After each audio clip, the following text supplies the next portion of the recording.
دعاؤں سے وہ کام بنتے ہیں جو نہ پیسے سے بنتے ہیں نہ مجاہدے سے بنتے ہیں۔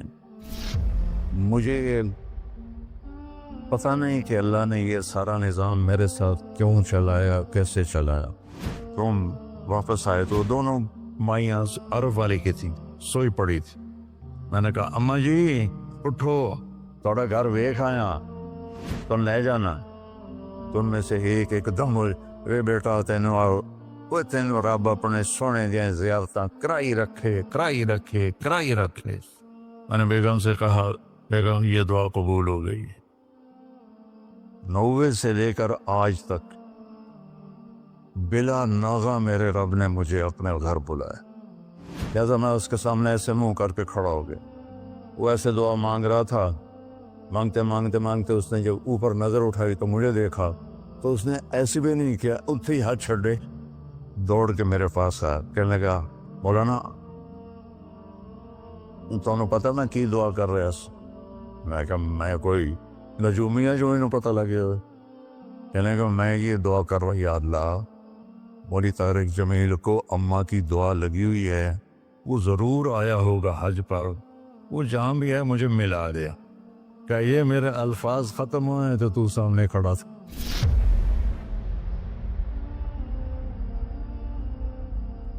دعاؤں سے وہ کام بنتے ہیں جو نہ پیسے سے بنتے ہیں نہ مجاہدے سے بنتے ہیں۔ مجھے پتہ نہیں کہ اللہ نے یہ سارا نظام میرے ساتھ کیوں چلایا، کیسے چلایا۔ یہ ایک واقعہ کی طرف میرا ذہن جاتا تھا۔ سردی شدید تھی اور آئلینڈ سنسان ہو رہا تھا۔ باہر بازار میں 2 ہوٹل تھے، ایک چائے کی دکان تھی۔ تو میں برآمدے میں کھڑا تھا تو میرے استاد صاحب رحمۃ اللہ علیہ مولانا عبدالرحمن، انہوں نے کروٹ بدلی کیا۔ تو ان کے قریب دوسرے استاد لیٹے ہوئے تھے، مولوی احمد بٹلہ صاحب۔ کہنے کہ مولانا کیا ہوا؟ کہنے کہ سر میں بہت درد ہے۔ بس یہ سننا تھا کہ میں اوپر گیلری میں میرا بستر تھا اور وہ اتنی سختی تھی گورنمنٹ میں کہ یہ جو گھڑی باندھنا بھی وہ کیا تھا، خلاف قانون تھا، اور تھرمس رکھنا بھی خلاف قانون تھا۔ مجاہدہ ٹھنڈی چاہ پیو۔ تو 2 لڑکوں نے تھرموس چوری رکھا ہوا تھا، وہ میں ایک کو میں نے جا اٹھایا، میں نے بوئے تھرموس کتنے؟ کہتا وہ پڑا ہوا ہے، وہ پڑا۔ تو میں نے اس سے اٹھایا، بغل میں ڈالا اور میں نے بازار کی دوڑ لگا دی۔ 10 بج رہے تھے اور 10 بجے سنوٹا 250-300 کا تو مجمع ہوتا تھا رائمنڈ۔ میں کہا یا اللہ کوئی دکان کھلی ہو، یا اللہ کوئی دکان کھلی ہو۔ تو میں ننگے پاؤں، دسمبر کا مہینہ تھا، میں ننگے پاؤں دوڑا اور میں نے دیکھا تو وہ چائے کی دکان کا دروازہ بند تھا اور روشنی آ رہی تھی۔ میں نے کہا یہ لگتا کھلی ہوئی ہے، تو میں نے اس کے کواڑ ایسے کیے تو وہ کھل گیا۔ تو آگے وہ دکان والا، اس کا نام تھا انور ملتانی رحمۃ اللہ۔ یہ میں آپ کو بتا رہا ہوں 73-74 کی بات۔ تو وہ بیٹھا ہوا تھا، میں نے کہا بھائی انور چائے بنانی ہے۔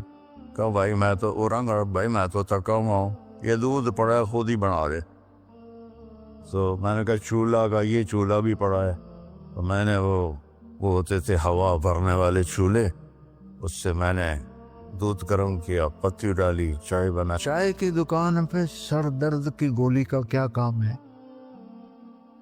میں نے کہا بھائی انور کوئی سر درد کی گولی ہے؟ ارے بھائی وہاں دیکھ لے شاید پڑی ہو کوئی، وہ کھڑکی سی تھی۔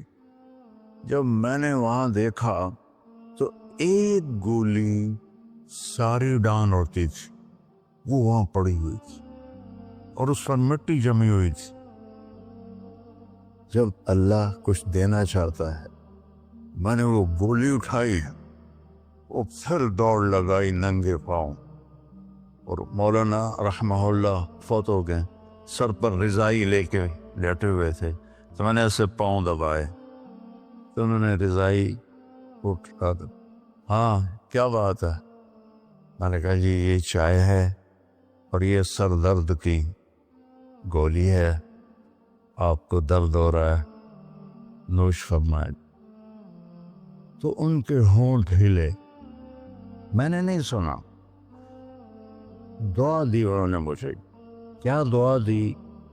وہ خود فرماتے تھے کہ طارق جمیل کی قبولیت میری دعا سے ہے، اور ایک میرے ساتھی تھے مولوی خورشید کی قبولیت میرے ڈنڈوں کی وجہ سے، اس کی پٹائی بہت کی تھی انہوں نے، تو میرے بارے میں فرماتے تھے کہ یہ میری دعا کا اللہ نے اس کو سلا دیا ہے۔ تو انہوں نے بے ساختہ مجھے دعا دی، وہ میں نے سنی نہیں، چائے پلائی، گولی کھلائی، اللہ نے کیا سے کیا کرتے۔ میں اپنی بیگم پھوپھی رحمۃ اللہ علیہ، والدہ رحمۃ اللہ علیہ کے ساتھ حج پہ گیا، ان کو لے کر میں باہر نکلا تو دو بوڑھی عورتیں بیٹھی تھیں۔ میں کہ اماں جی کیوں بیٹھی ہو؟ کہ پوتا راہ بھول گئی ہیں۔ اب میرا بھی وہ دوسرا حج تھا، مجھے بھی مدینہ کا حدود اربا پتہ نہیں تھا۔ میں کہ کوئی ہے تھوڑے کل کارڈ؟ انہوں نے کہا اے کارڈ ہے۔ میں کہا آ جاؤ، اور دونوں چل پڑی۔ مجھے ایک عرب ساتھی نے پورا گھر دے دیا بس۔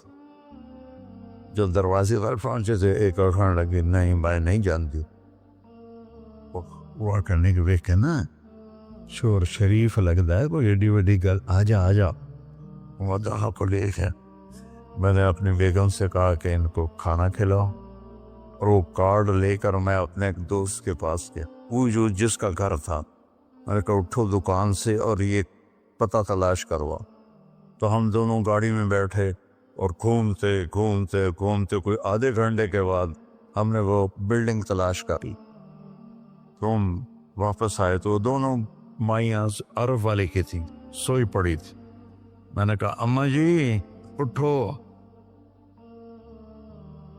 تھوڑا گھر ویکھ آیا تو لے جانا۔ تو ان میں سے ایک دم اے بیٹا تینوں رب اپنے سونے دیا زیارتاں کرائی رکھے۔ میں نے بیگم سے کہا بیگم یہ دعا قبول ہو گئی ہے۔ 90 سے لے کر آج تک بلا ناغہ میرے رب نے مجھے اپنے گھر بلایا۔ ایک 94 کا حج نہیں ہوا کہ وہ میری انگلینڈ تشکیل ہو گئی تو میں وہاں چلا گیا، پے در پے حج عمرہ۔ یہ 3 سال کووڈ کے جو آئے تھے نا وہ ناغہ ہے۔ تو میں ہمیشہ کہتا تھا کہ اماں دی دعا۔ اب ایک مزار قصہ سنا کے پھر نماز پڑھنی میں طواف کر رہا تھا تو میری نظر پڑی جواد وسیم پر، وہ مقام ابراہیم پر نفل پڑھ کے نا بیٹھ کے دعا مانگ رہا تھا۔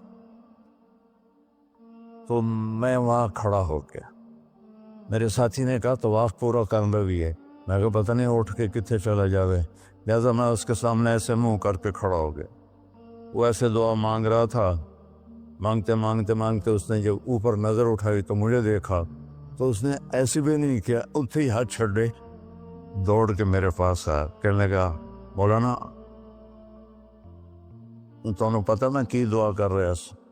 میں کہا میں کوئی نجومیہ جو انہوں پتہ لگے ہوئے۔ کہنے لگا میں یہ دعا کر رہا، یا اللہ مولی طارق جمیل کو اماں کی دعا لگی ہوئی ہے، وہ ضرور آیا ہوگا حج پر، وہ جہاں بھی ہے مجھے ملا دیا۔ کہ یہ میرے الفاظ ختم ہوئے ہیں تو سامنے کھڑا تھا۔ تو اس میں آپ کو دعائیں ملیں گی بڑی زبردست۔ اللہ اپنے فرائض پورے کرو، نماز میں ناغہ نہ ہو، کسی کے لیے دل میں نفرت نہ رکھو، آپس میں اگر صحیح چلنا ہے تو ایک دوسرے کی غیبت نہ کرو، برائی نہ کرو، تو پھر انشاءاللہ نسلوں تک اللہ ہمارا یہ کام چلے گا. میں روزانہ مانگتا ہوں یا اللہ اس کو صدیوں پر لے جا. یہ نہیں کہ میں چلا جاؤں تو کام ختم ہو جائے. یا اللہ اس کو صدیوں پر لے جا, تیرے لیے کیا مشکل. تو میں آپ سب کا شکر گزار ہوں, اور یہ جو انہوں نے اتنا خوبصورت انتظام کیا ہے اس پر بھی انتظام والوں کا بڑا شکر گزار ہوں. پتہ ہے اس بستی کا نام کیا تھا پرانا؟ ڈل لالا. ڈل کہتے ہیں اس کنویں کو جس میں پانی نہ ہو, اس کو ڈل کہتے ہیں. تو یہاں پہلے آبادی نہیں تھی. 1945 میں ہمارا گاؤں ہے وہ ادھر حسین پراڑی والا, وہ 300-400 سال پرانا گاؤں ہے. تو جیسے برادریوں میں ہو جاتی ہے خبر, تو وہ کچھ ہوا ہوگا ہماری تو پیدائش سے پہلے. تو میرے تایا رحمۃ اللہ علیہ میاں حق نواز, انہوں نے آ کر یہاں گھر بنایا. اس وقت اس سے 50,000 روپیہ خرچ کیا تھا. تو 1948 میں پھر ان کے چھوٹے بھائی تھے میرے والد, انہوں نے آ کے گھر بنا لیا. تو اس گاؤں کی ابتدا ہوئی اور بسم اللہ ہوئی. تو اللہ تعالیٰ اسے آباد رکھے, اس چھوٹے سے گاؤں سے اس میں یہ رونقیں لگی رہیں. آپ کے تعاون کا, ان مستورات کا, ان بچیوں کا, آپ کا سب کا انتہائی شکر گزار ہوں. آپ اپنے اس کو جاری رکھیں. میں اجازت چاہتا ہوں کیونکہ مجھے فیصل آباد نکلنا ہے. اللہ بہت برکت دے, آپ سب کو قبول فرمائے. السلام علیکم.